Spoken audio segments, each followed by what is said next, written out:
Hello दोस्तों, स्वागत है आपका हमारे YouTube चैनल ग्रेविटी एजुकेशन पर। स्ट्रेंथ ऑफ मटेरियल्स की सीरीज में आज एक नया और बहुत इंपॉर्टेंट टॉपिक लेकर के आए हैं। टॉपिक में तीन चीजें देखेंगे बेसिकली अभी हम। उनमें से एक होगा स्ट्रेन एनर्जी, दूसरा होगा रेजिलियंस और तीसरा होगा toughness.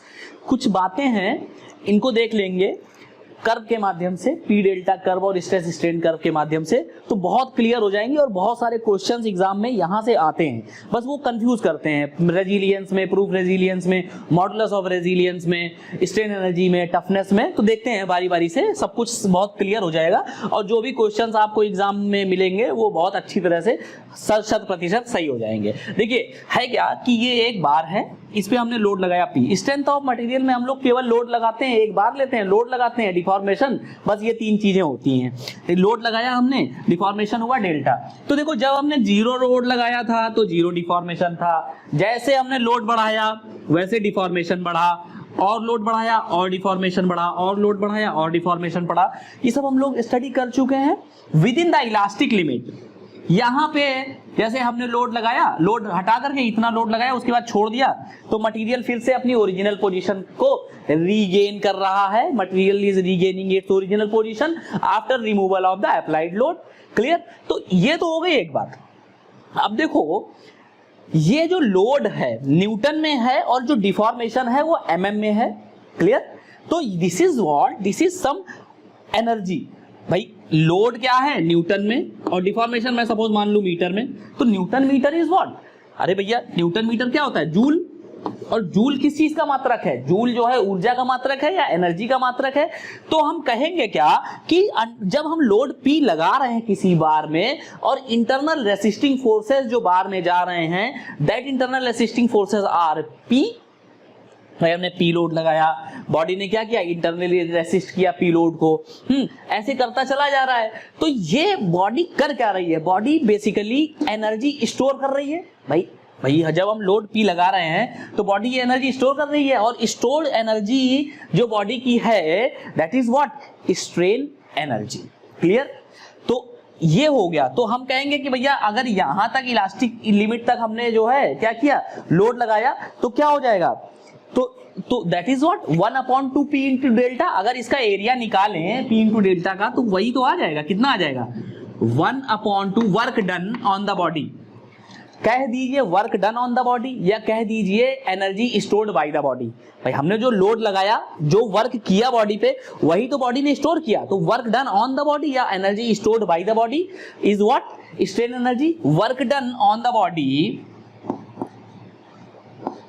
is equal to 1/2 P into delta. और डेल्टा बराबर कितना होता है? We know it, delta is equal to how, क्या होता है भैया?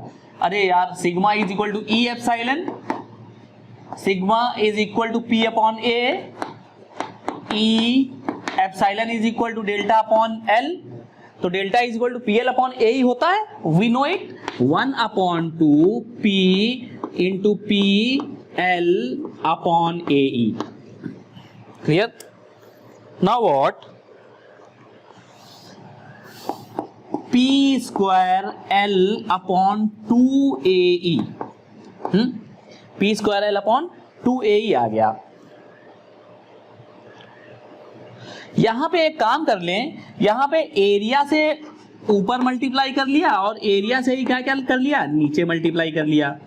ठीक? तो देखो एरिया इंटू लेंथ, बार का जो एरिया है दैट इज ये वाला, सपोज ये कितना है? A है। एरिया इंटू लेंथ क्या हो गया? एरिया इंटू लेंथ तो हो गया वॉल्यूम। क्लियर?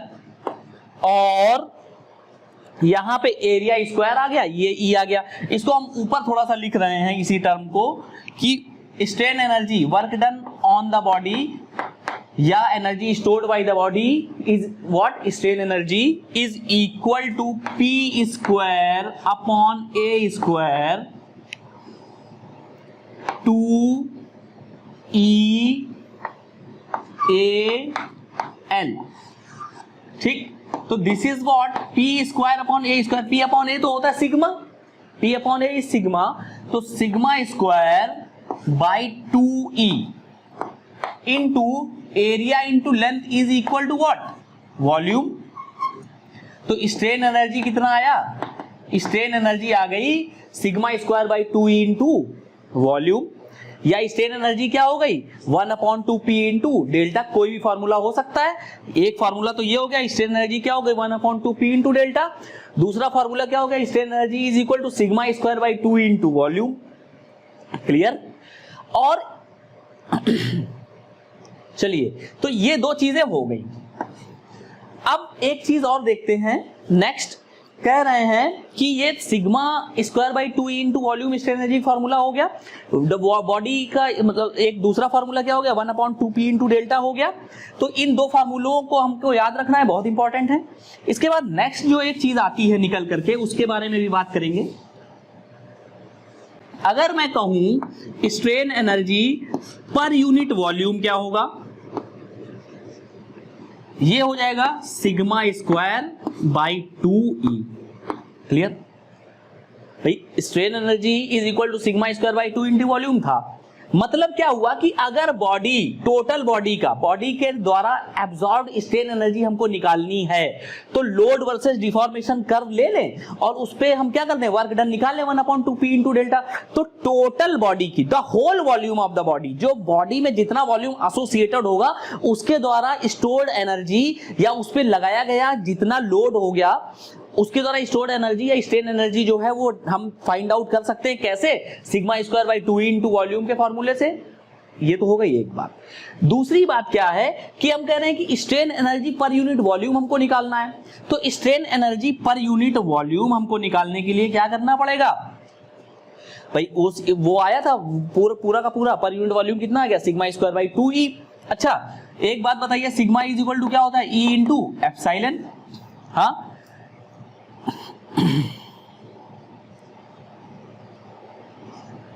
तो यहां पे हम एक काम कर लें, sigma by 2 into sigma by E कर लें। इस सिग्मा की जगह E एप्सिलॉन रख दें।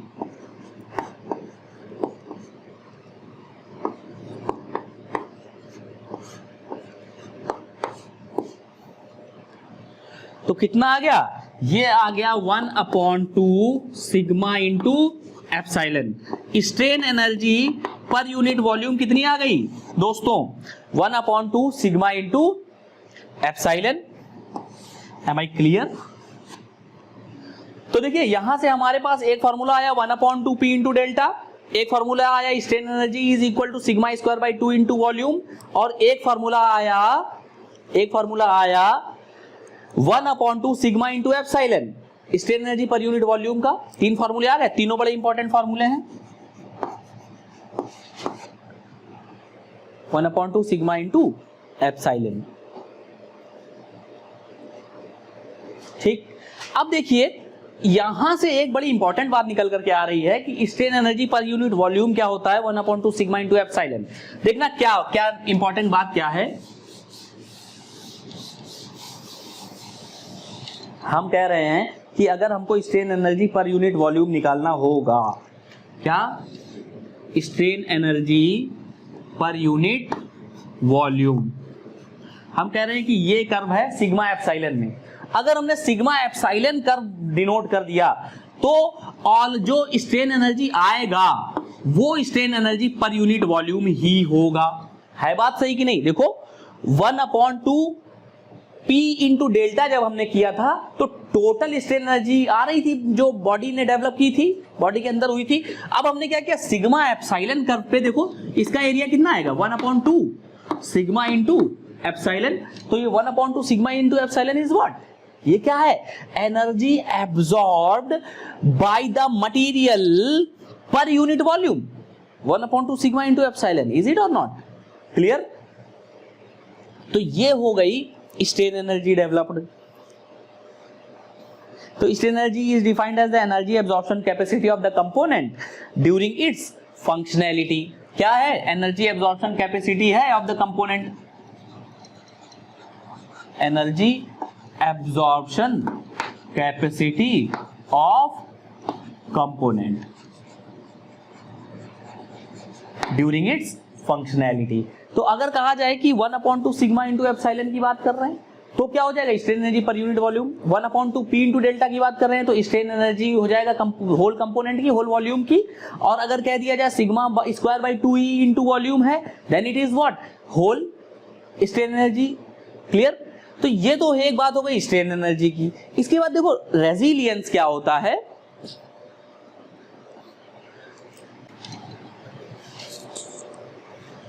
Next topic is resilience.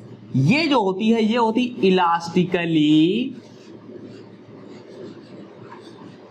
Elastically recoverable energy.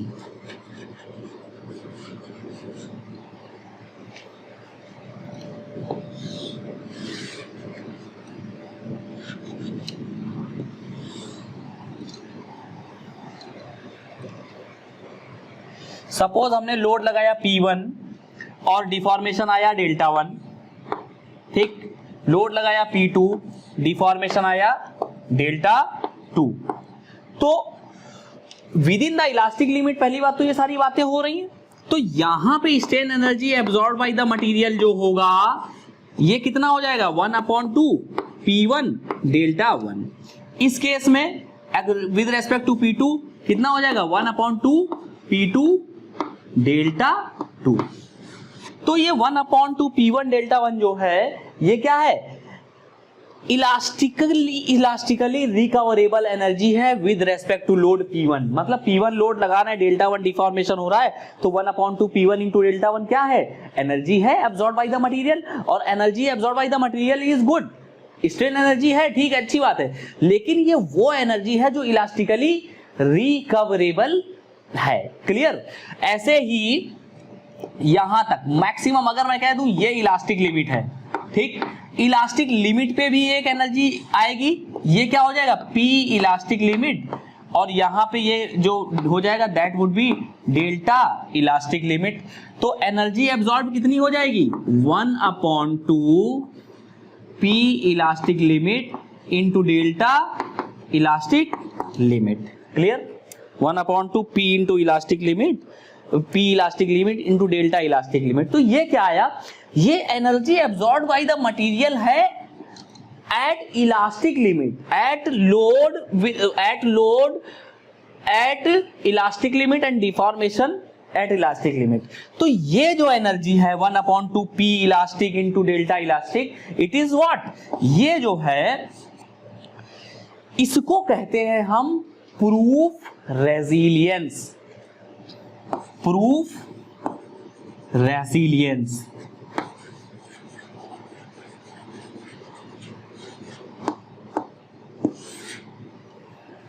Clear. क्या क्या हुआ, एक तो हुआ रेजिलियंस, क्या हो गया, energy absorption capacity of component within the elastic region. Elastic region में जितनी एनर्जी डेवलप हो रही है that is what, proof resilience. और अगर आपसे कहा जाए कि इलास्टिक लिमिट पे, मैक्सिमम इलास्टिक लिमिट पे जितनी energy stored by the material है that is known as what, proof resilience. तो डिफरेंस रेजिलियंस और प्रूफ रेजिलियंस में समझ आ गया कि अगर इलास्टिक लिमिट के अंदर कोई भी पॉइंट पे एनर्जी स्टोर्ड की बात हो रही है तो वो होगा रेजिलियंस। लेकिन इलास्टिक लिमिट पे जो energy stored by the material होगी that is what, proof resilience. Clear. Okay. ये तो इतनी बातें तो समझ आ गई अपने लोगों को। एक बात और होती है that is what, modulus of resilience. देखिए कंफ्यूज नहीं होना है यार, एक एक चीज को बहुत कॉन्सेप्चुअली समझते चलना है हम लोगों को, नहीं तो कंफ्यूज हो जाएंगे तो एग्जामिनर फायदा उठा जाएगा और एग्जामिनर को मिलता कुछ नहीं है लेकिन आपका नुकसान हो जाएगा और उनको मजा आती है। Modulus of resilience. Modulus of resilience is what, proof resilience पर यूनिट वॉल्यूम। ठीक है। मॉडुलस ऑफ रेजिलियंस क्या होता है, प्रूफ रेजिलियंस पर यूनिट वॉल्यूम। हाँ, अब अगर मैं कहूं कि एक ये कर्व बना हुआ है सिग्मा एप्सिलॉन का, ठीक, ये इलास्टिक लिमिट है, तो ये जो पूरा का पूरा एरिया होगा दैट एरिया, ये जो एरिया डिफाइन करेगा, ये क्या डिफाइन करेगा? ये प्रूफ रेजिलियंस डिफाइन करेगा, रेजिलियंस डिफाइन करेगा, मॉडुलस ऑफ रेजिलियंस डिफाइन करेगा, या इनमें से कुछ नहीं करेगा? तो ये जो एरिया होगा देखते हैं, दिस वंस, ये क्या डिफाइन करने वाला है? ये करने वाला है, देखिए सबसे पहली बात तो जान लो कि जो कर्व बना हुआ है ये किन एक्सिस पे बना हुआ है, पी डेल्टा पे अगर बना है कि सिग्मा एप्सिलॉन पे बना है। अगर कर्व सिग्मा एप्सिलॉन पे बना हो गया तो बात समझ लेना कि बात जो हो रही है वो पर यूनिट वॉल्यूम की हो रही है। अगर कर्व पी इंटू डेल्टा पे बना हुआ है तो बात जो होगी वो पूरे के पूरे कंपोनेंट की होगी। तो यहाँ कर्व सिग्मा एप्सिलॉन का बना हुआ है, मतलब क्या हो गया? पर यूनिट वॉल्यूम की बात हो रही है, बात सही कि नहीं? और अगर पर यूनिट वॉल्यूम की बात हो रही है then it would be what, 1/2 या सिग्मा इंटू एप्सिलॉन, यही तो है भाई। और सिग्मा इंटू एप्सिलॉन क्या होता है? Strain energy per unit volume होती थी। यहां पे energy stored by the material है up to elastic limit per unit volume. अरे भैया, energy stored up to the elastic limit is known as proof resilience. Energy stored up to the elastic limit per unit volume is known as what? Modulus of resilience. तो ये जो curve हो गया, ये जो area है, it is showing modulus of resilience या proof resilience? Modulus of resilience. तो क्वेश्चन एग्जाम में आ जाएगा। उसके बाद क्या करेंगे? झूल जाएंगे, कंफ्यूज हो जाएंगे। क्यों? क्या क्या पढ़ लिया? रेजिलियंस पढ़ लिया, मॉडुलस ऑफ रेजिलियंस पढ़ लिया, प्रूफ रेजिलियंस पढ़ लिया, strain energy absorb during the functionality पढ़ लिया। क्लियर? तो इतनी सारी चीजें पढ़ ली हैं, तो देख लो अपना, जिस हिसाब से देखना उस हिसाब से देख लेना, लेकिन क्वेश्चन जो है वो सही होना चाहिए। एक बात मेरी जान लीजिए, अगर कर्व सिग्मा एप्सिलॉन में बना है तो पर यूनिट वॉल्यूम की बात हो रही है। अगर कर्व पी डेल्टा पे बना है तो पर यूनिट वॉल्यूम की बात नहीं हो रही, होल बॉडी की या होल वॉल्यूम की बात हो रही है। ठीक,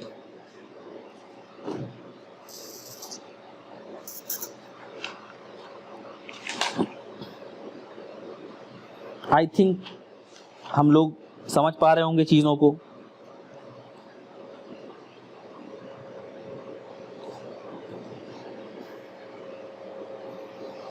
तो area of sigma epsilon curve up to elastic limit is defined, क्या डिफाइन कर रहा है वो? मॉडुलस ऑफ रेजिलियंस या proof resilience? Modulus of resilience. Very good.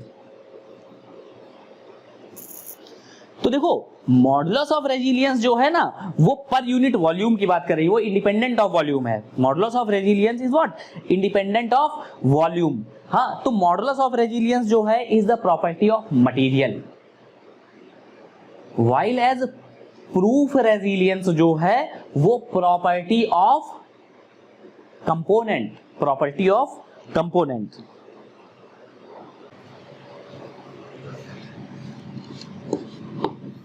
Proof resilience क्या हो गया? 1/2 P elastic limit into delta elastic limit. ठीक, मॉडुलस ऑफ रेजिलियंस क्या हो गया? प्रूफ रेजिलियंस पर यूनिट वॉल्यूम, या क्या कह दीजिए 1/2 सिग्मा इंटू एप्सिलॉन। बताओ भैया, है बात सही कि नहीं? तो देखिए, प्रूफ रेजिलियंस जो है वो क्या है?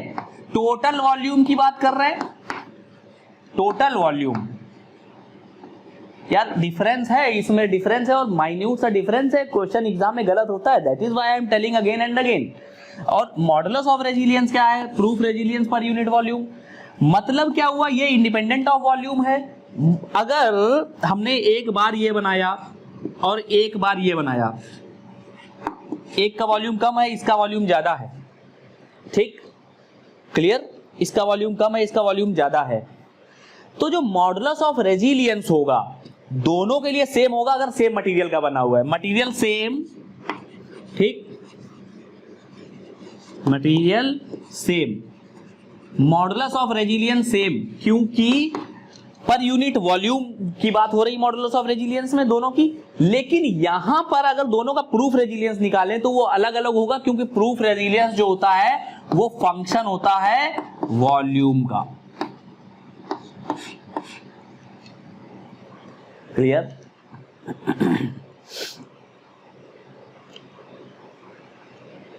तो ये बातें हो गई, ये स्ट्रेन एनर्जी की बात हो गई, रेजिलियंस की हो गई, प्रूफ रेजिलियंस की हो गई और मॉडुलस ऑफ रेजिलियंस की हो गई। Clear? Now what the next topic is toughness. Should I rub it? एक कर्व है P डेल्टा, ठीक, इस तरीके से। ये सारी बातें हम पहले कर चुके हैं स्ट्रेस स्ट्रेन कर्व में या लोड वर्सेस डिफॉर्मेशन कर्व में, तो इसके बारे में कोई बात नहीं करनी हमें। हमें ये देखना है ये 250 MPa है सपोज माइल्ड स्टील के लिए, और ये सब चीजें याद होनी चाहिए, ये वैल्यूज याद होनी चाहिए हम लोगों को। ये अल्टीमेट स्ट्रेंथ है that is 400 MPa of mild steel, ठीक। तो energy stored by the material up to the fracture point is demonstrated is denoted by the P delta curve, इस तरीके से, ठीक। P डेल्टा कर्व में जो ये पूरा का पूरा जो एरिया है दैट एरिया ये क्या बताएगा? ये बताएगा energy stored up to the fracture point, और energy stored up to the fracture point is known as what? Toughness, ठीक। Energy stored up to the fracture point is known as what? Toughness कहलाती है। Clear? जहां पे shock load की बात होती है वहां पे टफनेस पिक्चर में आता है। हाँ, स्प्रिंग्स वगैरह में रेजिलियंस की बात करते हैं। अभी मैं बताता हूं कि कहां किस चीज की बात होती है, ठीक। तो ये टफनेस हो गया। अब देखो एक बात समझो, मॉडुलस ऑफ टफनेस क्या होता है? Energy stored by the material per unit volume up to fracture point. Per unit volume up to fracture point अगर मटेरियल जितनी एनर्जी एब्जॉर्ब कर रहा है that energy is known as what? Modulus of toughness. तो toughness तो समझ में आ गया क्या होता है, ठीक। और मॉडुलस ऑफ टफनेस क्या हो गया? सिग्मा एप्सिलॉन कर्व पे अगर ये ड्रॉ कर देंगे तो क्या हो गया? This is what? Modulus of toughness कहलाया 1/2 सिग्मा इंटू एप्सिलॉन।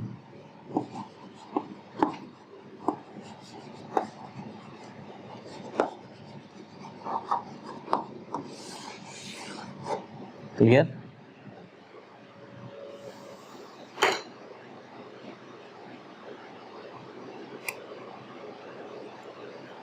तो यहां से एक बात समझ में आई कि टफनेस जो है is given by total area of P delta curve and modulus of toughness is given by total area of sigma epsilon curve.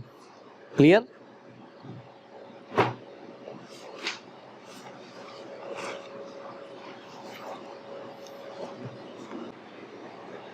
तो इस लेक्चर में इतना ही।